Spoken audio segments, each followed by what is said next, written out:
ಒಬ್ಬ ಕೋಟ್ಯಾಧಿಪತಿ ತನ್ನ ಮನೆಯ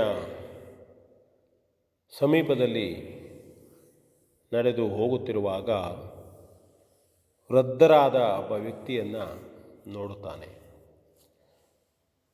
ತುಂಬ ಚಳಿಯ ಸಂದರ್ಭ,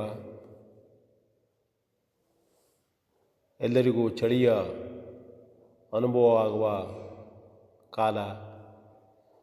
ಆದರೆ ಆ ವ್ಯಕ್ತಿ ಮಾತ್ರ ಚಳಿಯಲ್ಲಿ ತನ್ನ ಸರಳವಾದ ಉಡುಗೆಯಲ್ಲಿಯೇ ಇದ್ದ. ಈ ಕೋಟ್ಯಾಧಿಪತಿ ಅವನಲ್ಲಿ ಪ್ರಶ್ನೆ ಮಾಡಿದ, ಏನಯ್ಯ, ನಾವೆಲ್ಲ ಇಷ್ಟು ಬಟ್ಟೆಗಳನ್ನು, ಸ್ವೇಟರುಗಳನ್ನು, ತಲೆಯ ರಕ್ಷಣೆಗಾಗಿ ರುಮಾಲುಗಳನ್ನು ಕಟ್ಟಿದ್ದೇವೆ, ಆದರೆ ನೀನು ಮಾತ್ರ ಚಳಿಗೆ ಹೆದರದೆ ಈ ವಯಸ್ಸಿನಲ್ಲಿಯೂ ಇದ್ದೇ ಇಲ್ಲ, ಹಾಗೆ ಇದೆಯಲ್ಲ ಎಂಬುದಾಗಿ ಕೇಳ್ತಾನೆ. ಆಗ ಆ ವ್ಯಕ್ತಿ ಹೇಳ್ತಾನೆ, ಹೌದು ಸ್ವಾಮಿ, ಈಗ ನನಗೆ 80 ವರ್ಷ, ಬಡತನದಲ್ಲಿಯೇ ಕಳೆದಿದ್ದೇನೆ. ಪ್ರತಿ ವರ್ಷವೂ ಇಂತಹ ಚಳಿಗಳನ್ನು ಎದುರಿಸಿಯೇ ಇಲ್ಲಿಯವರೆಗೆ ಗಟ್ಟಿಯಾಗಿ ಬದುಕಿದ್ದೇನೆ ಎಂಬುದಾಗಿ ಉತ್ತರಿಸುತ್ತಾನೆ. ಕೋಟ್ಯಾಧಿಪತಿಗೆ ಯಾಕೋ ಅವನಿಗೆ ಚಳಿ ಭಾಳ ಎಂಬುದಾಗಿ ಕಂಡುಬಂತು. ನೋಡಯ್ಯ, ಇಷ್ಟು ಚಳಿಯಲ್ಲಿ ನಡುಗಬೇಡ ನೀನು. ನಾನು ನನ್ನ ಮನೆಗೆ ಹೋಗಿ ನಿನಗೆ ಒಂದು ಉತ್ತಮವಾದಂತಹ ಸ್ವೇಟರನ್ನು ಹೊದೆದುಕೊಳ್ಳುವುದಕ್ಕೆ ತಂದು ಕೊಡ್ತೇನೆ ಎಂಬುದಾಗಿ ಹೇಳಿದ. ಆ ಮುದುಕನಿಗೆ ಯಾಕೋ ತುಂಬ ಸಂತೋಷವಾಯಿತು. ಆಯಿತು, ತೆಗೆದುಕೊಂಡು ಬನ್ನಿ ಎಂಬುದಾಗಿ ಅವನ ಮಾತಿಗೆ ಒಪ್ಪಿದ. ಕೋಟ್ಯಾಧಿಪತಿ ಹಾಗೆ ತನ್ನ ಮನೆಗೆ ಬಂದ.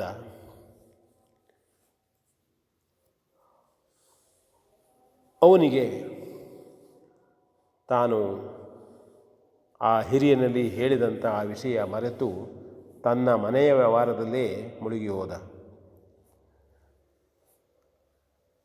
ಮಾರನೇ ದಿನ ಬೆಳಗಾಗಿ ನೆನಪಾಯಿತು, ಆ ಮುದುಕನಿಗೆ ಸ್ವೇಟರನ್ನು ತಂದು ಕೊಡ್ತೇನೆ ಎಂಬುದಾಗಿ ಹೇಳಿದ್ದೆ, ಹೋಗಬೇಕು ಎಂಬುದಾಗಿ ಓಡೋಡಿ ಹೋದ. ಹೋಗಿ ನೋಡಿದರೆ ಆ ಮುದುಕ ಹಿರಿಯ ಸತ್ತು ಹೋಗಿದ್ದ. ಜೊತೆಯಲ್ಲಿ ಅವನ ಮೈ ಮೇಲೆ ಒಂದು ಕಾಗದ ಇತ್ತು. ಕೋಟ್ಯಾಧಿಪತಿ ತೆಗೆದು ನೋಡಿದ. ಅದರಲ್ಲಿ ಬರೆದದ್ದು, ಅಯ್ಯ, ಯಾವನೋ ನೀನು, ನನಗೆ ತಿಳಿದಿಲ್ಲ. ಪ್ರತಿ ವರ್ಷವೂ ಚಳಿಗೆ ಹೆದರದೆ ನನ್ನ ಸರಳ ಉಡುಗೆ ತೊಡುಗೆಗಳಲ್ಲೇ ಇದ್ದಂತಹ ನಾನು ನನಗೆ ಬೆಚ್ಚನೆಯ ಸ್ವೇಟರನ್ನು ಕೊಡುತ್ತೇನೆಂಬುದಾಗಿ ನೀನು ಹೇಳಿದಾಗ ಆಸೆ ಕುದುರಿತು. ಚಳಿಯ ರಕ್ಷಣೆಗೆ ನೀನು ಕೊಡುತ್ತೆ ಎಂಬ ಭರವಸೆಯಿಂದ ನಿರೀಕ್ಷಿಸುತ್ತಾ ಉಳಿದೆ. ಆದರೆ ನೀನು ಬರಲಿಲ್ಲ. ಆಗ ನಾನು ಮೊದಲಿನ ನನ್ನ ನೈತಿಕ ಶಕ್ತಿಯನ್ನು, ನನ್ನ ಗಟ್ಟಿತನವನ್ನು, ಚಳಿಯನ್ನು ಎದುರಿಸುವ ಶಕ್ತಿಯನ್ನು ಕುಗ್ಗಿ ಹೋಯಿತು. ನೀನೂ ಬರಲಿಲ್ಲ. ಚಳಿ ತಡೆಯದಾಯಿತು. ಆಗ ನಾನು ನಿನಗೆ ಕೊನೆಯ ಪಕ್ಷ ತಿಳಿಯಲಿ ಇದು ಹೇಳುವ ದೃಷ್ಟಿಯಿಂದ ಈ ಕಾಗದವನ್ನು ಬರೆದಿದ್ದೇನೆ. ನನ್ನ ಜೀವ ಉಳಿಯುವ ಲಕ್ಷಣವಿಲ್ಲ, ನಡುಕು ಹೆಚ್ಚಾಗ್ತಾ ಇದೆ. ಆದರೆ ಯಾರಿಗೂ ಈ ರೀತಿಯಾಗಿ ನೀವು ಭರವಸೆಯನ್ನು ಕೊಟ್ಟು ಹೋಗಬೇಡಿ. ನೀವು ಭರವಸೆಯನ್ನು ಕೊಡದೇ ಇದ್ದಿದ್ದರೆ ನಾನು ಬದುಕಿರ್ತಿದ್ನೇನೋ, ಚಳಿಯನ್ನು ಎದುರಿಸುತ್ತಿದ್ದೆ ಎಂದಿನಂತೆ. ಹಾಗಾಗಿ ಕೊಡುವ ಭರವಸೆ ಇದ್ದರೆ, ಭರವಸೆಯನ್ನು ಈಡೇರಿಸುವುದಿದ್ದರೆ ಕೊಡಿ, ಇಲ್ಲವಾದರೆ ಭರವಸೆಯನ್ನು ಯಾರಿಗೂ ಕೊಡಬೇಡಿ. ನಿಮಗೆ ಒಂದು ಮಾತು ಆಗಿರಬಹುದು ಅದು, ಆದರೆ ಅದು ಇನ್ನೊಬ್ಬ ವ್ಯಕ್ತಿಗೆ ಜೀವವೇ ಆಗಿರುತ್ತದೆ. ಇದು ನಿಮಗೆ ನೆನಪಿರಲಿ. ಇದನ್ನು ನೀವು 4 ಜನರಿಗೆ ಹೇಳುವಂತಾಗಲಿ ಎಂದು ಹೇಳುತ್ತಾ ನಾನು ಇಹಲೋಕ ಯಾತ್ರೆಯನ್ನು ಮುಗಿಸುತ್ತಾ ಇದ್ದೇನೆ ಅಂಥೇಳಿ ಅದರಲ್ಲಿ ಬರೆದಿತ್ತು. ಆಗ ಕೋಟ್ಯಾಧಿಪತಿಗೆ ತುಂಬ ದುಃಖ ಆಯಿತು. ನಾನು ಏನು ಮಾಡಿದೆ, ಮನೆಗೆ ಹೋದವನು ಮರೆತು ಬಿಟ್ಟನಲ್ಲ, ಕಾಲ ಮಿಂಚಿ ಹೋಯಿತು, ಪಾಪ ವೃದ್ಧ ಮೈತನಾಗಿ ಹೋಗಿದ್ದಾನೆ ಎಂದ ದುಃಖಿಸುತ್ತಾನೆ. ಆದರೆ ಕಾಲ ಮಿಂಚಿ ಹೋಗಿರುತ್ತದೆ.